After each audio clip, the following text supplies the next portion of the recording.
Countess Elizabeth Báthory de Ecsed was a serial killer from the Báthory family of nobility in the Kingdom of Hungary. She has been labeled by Guinness World Records as the most prolific female murderer, though the precise number of her victims is debated. Báthory and 4 collaborators were accused of torturing and killing hundreds of young women between 1585 and 1609. The highest number of victims cited during Báthory's trial was 650. However, this number comes from the claim by a serving girl named Susanna that Jakub Silvasi, Countess Báthory's court official, had seen the figure in one of Báthory's private books.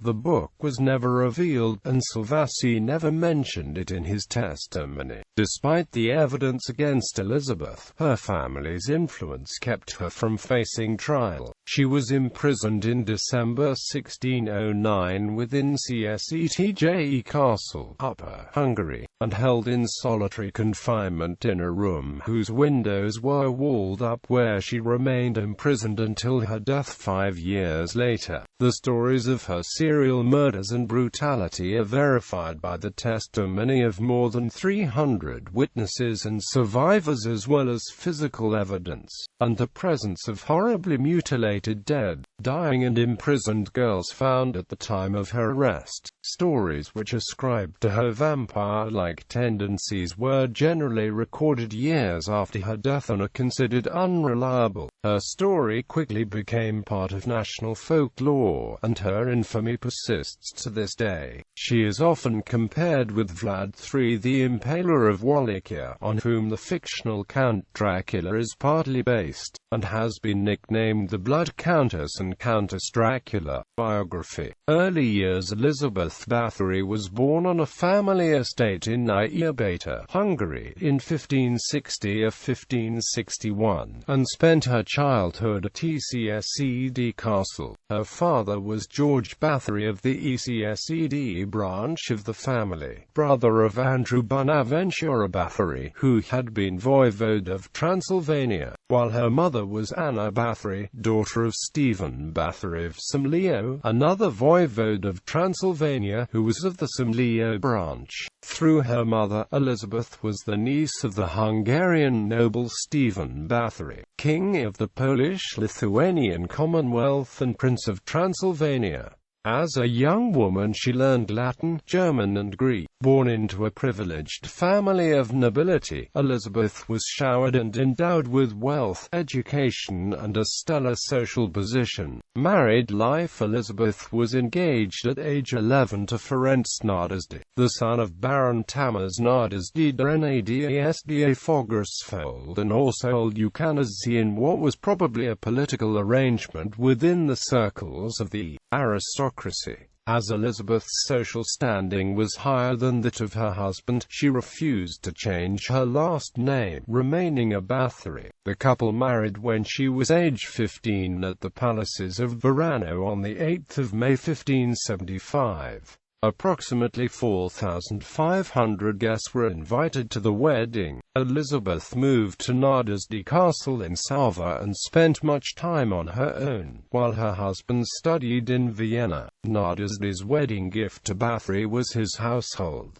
Ecsed Castle. The castle had been bought by his mother in 1569 and given to Nadasdy, who transferred it to Elizabeth during the nuptials, situated in the Little Carpathians near Trenčín, together with the Ecsed country house and 17 adjacent villages. The castle itself was surrounded by village and agricultural lands, bordered by outcrops of the Little Carpathians. In 1578, Nadasdy became the chief commander of Hungarian troops, leading them to war against the Ottomans. With her husband away at war, Elizabeth Báthory managed business affairs and the estates. The role usually included responsibility for the Hungarian and Slovak people, even providing medical care. During the Long War, Elizabeth was charged with the defense of her husband's estates, which lay on the route to Vienna. The The threat was significant, for the village of Ecsed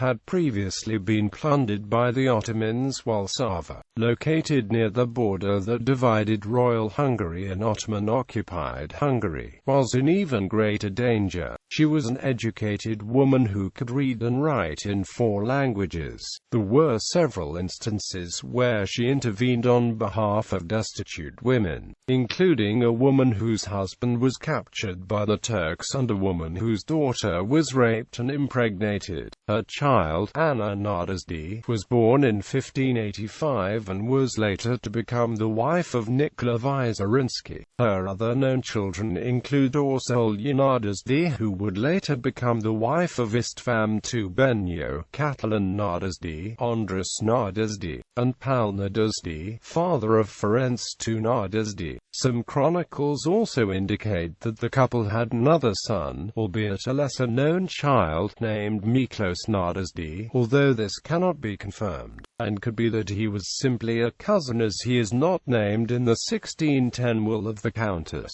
Georgi Nadezhdy is also a name that is indicated as being one of the deceased Nadezhdy infants, but nothing can be confirmed. All of Elizabeth's children were cared for by governesses, as Elizabeth had been. Elizabeth's husband, Ferenc Nadezhdy, died on the 4th of January 1604 at the age of 48. Although the exact nature of the illness which led to his death is unknown, it seems to have started in 1601, and initially caused debilitating pain in his legs. For that time, he never fully recovered, and in 1603 became permanently disabled.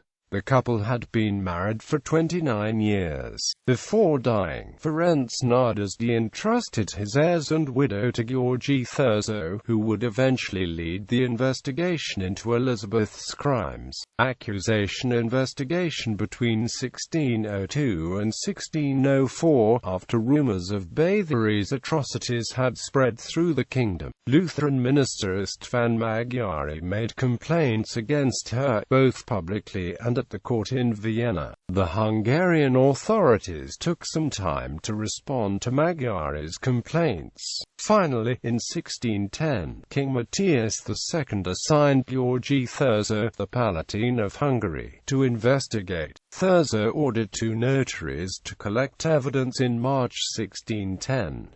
In 1610 and 1611, the notaries collected testimony from more than 300 witnesses. The trial records include the testimony of the 4 defendants, as well as 13 witnesses.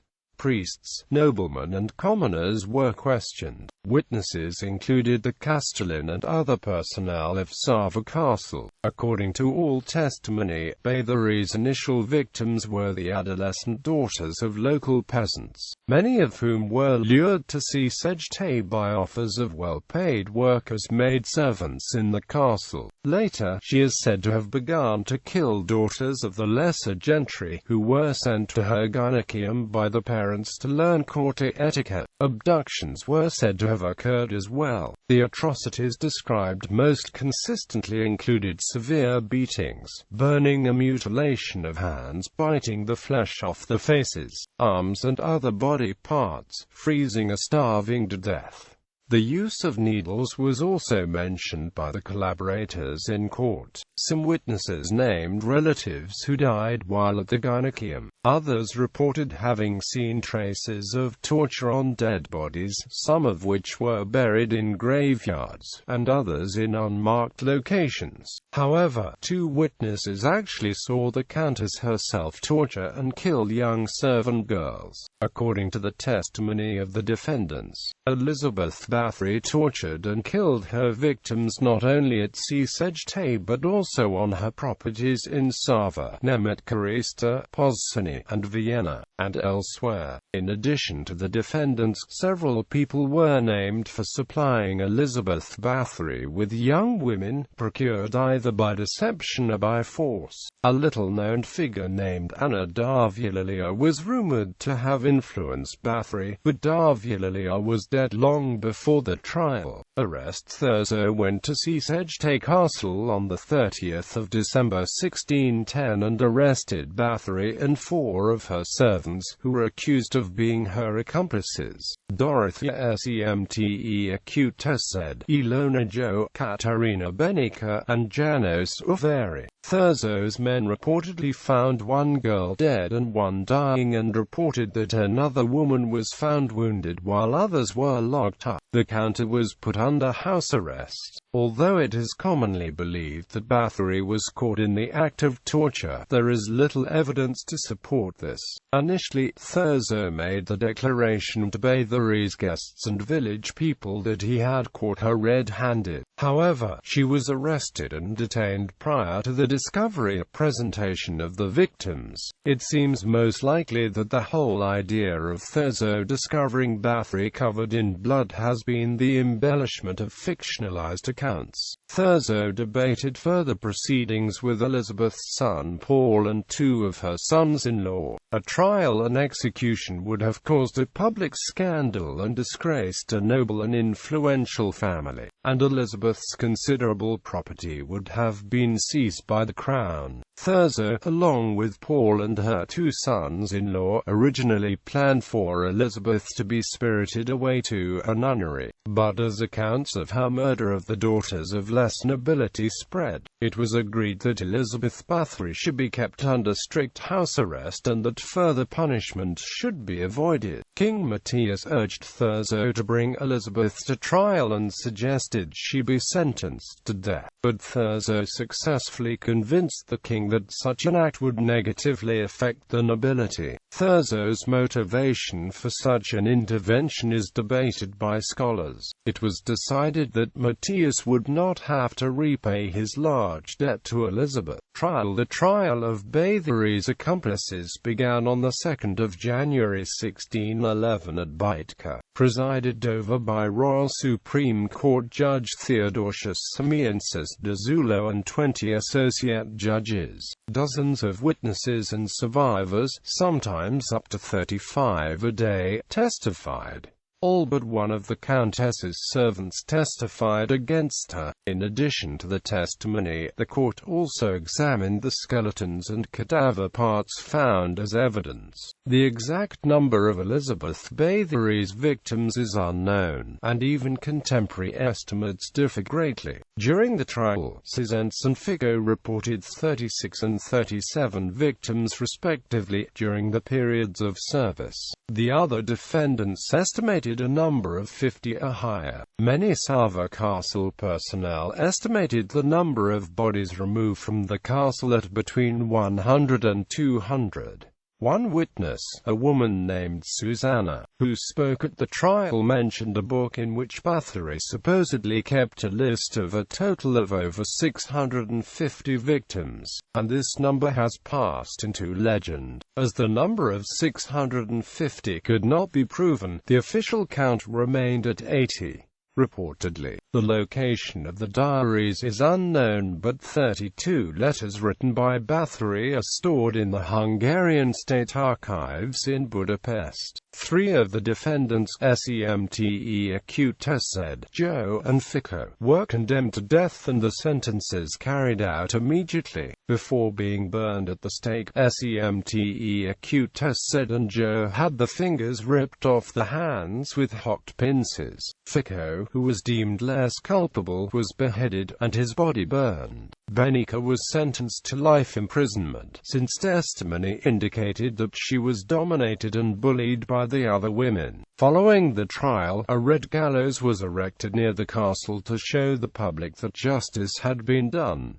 Last years and death. Báthory was imprisoned in Ecsed Castle and placed in solitary confinement. She was kept bricked in a set of rooms, with only small slits left open for ventilation and the passing of food. She remained there for 4 years, until her death. On the evening of the 21st of August 1614, Báthory complained to her bodyguard that her hands were cold, whereupon he replied, "It's nothing, mistress. Paris. "Just go lie down." She went to sleep and was found dead the following morning. She was buried in the church of Ecsed on the 25th of November 1614, but according to some sources, due to the village's uproar over having the Tigress of Ecsed buried in the cemetery, her body was moved to her birth home at Ecsed, where it was interred at the Báthory family crypt. The location of her body today is unknown. Reputation. Several authors such as Laszlo Nagy and Dr. Irma Szedezki-Kardos have argued that Elizabeth Báthory was a victim of a conspiracy. Nagy argued that the proceedings against Báthory were largely politically motivated. The theory is consistent with Hungarian history at the time, which included religious and political conflict, especially relating to the wars with the Ottoman Empire, the spread of Protestantism and the extension of Habsburg power over Hungary. There are numerous counter-arguments made against this theory. The investigation into Báthory's crimes was sparked by complaints from a Lutheran minister, István Magyari. This does not contribute to the notion of a Catholic Habsburg plot against the Protestant Báthory, although religious tension is still a possible source of conflict, as Báthory was raised Calvinist, not Lutheran. Any attempt to cast Báthory as innocent requires considering the testimony of around 300 witnesses who testified as being motivated by moral panic. The physical evidence collected by the investigators, including numerous bodies and dead and dying girls found when the castle was entered by Thurzo, would also have to be addressed or disputed.